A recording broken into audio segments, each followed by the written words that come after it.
Hello, my name is Miriam. Today I'll be talking about Module 6 outline. First question, I said, I believe many factors have decreased the number of homophobia. A big factor is social media, where you can hear different voices on the topic from around the world.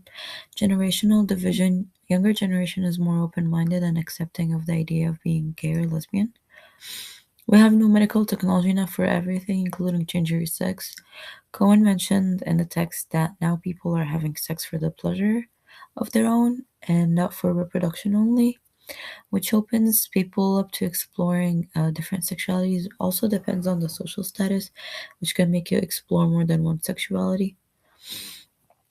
I believe the stigma has decreased toward homophobia because most things have became legal, like marriage. It opens up the idea for society to accept and reduce the stigma. Some positive benefits of defeating homophobia are strengthening families and communities, and an increase in the workplace productivity and creativity, and accepting a better society leads to efficient work and peace.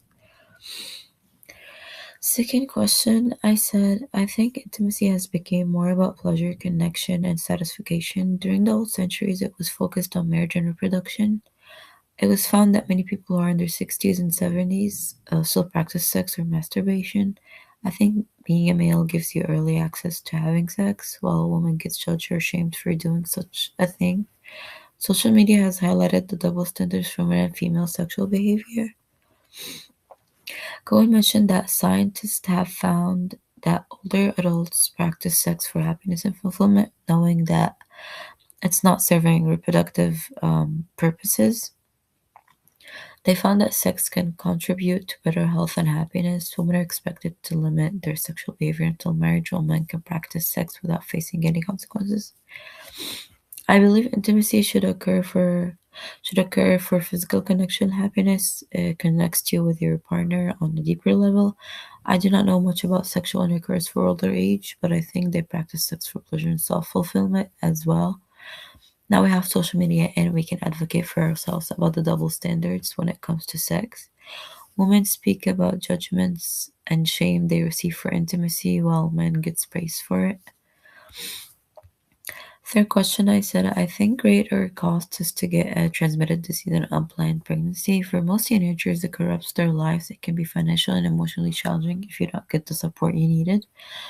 Teenagers are learning more about sex and the consequences, especially at a young age. Once they are aware, it's most likely they'll make the right choices and have a healthier sexual life. According to Cohen, parents who allow their kids to have sex at home usually have a better sexual life. Parents are more open-minded and advise children on that topic. It leads to a positive outcome if parents communicate with their kids. American girls deal with restrictions on sex, which ends up negatively. They can get pregnant, have unprotected sex, and risk their health. I believe teen pregnancy is challenging. Not everyone can handle the situation. Some have good experience for the family and partner support. It can also be risky and lead to many complications in the girl's health. I believe it's trending now because we're getting educated about sex often and our parents communicate with their children. We are socially aware now of the risks and benefits of having sex, which can lead to better sexual behavior. Last question. I think health can contribute to sexual transmitted diseases, emotional health, and physical health. Erectile dysfunction has shown that men can be blamed for uh, able not being able to women produce kids than women. Sex education has been discussed in schools and college. It teaches students more about sex and its consequences. Students being aware can decrease the risk of having sex. Cohen mentioned in text that schools and colleges had educated their students about sex, but in some cases, by the time they learn, they have already had intercourse. It is important to teach them about using protection and the risks of taking birth control.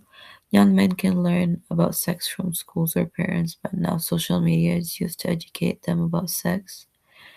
I think educating teenagers about sex is really important. It can prevent many complications in the future, like STDs or unplanned pregnancies.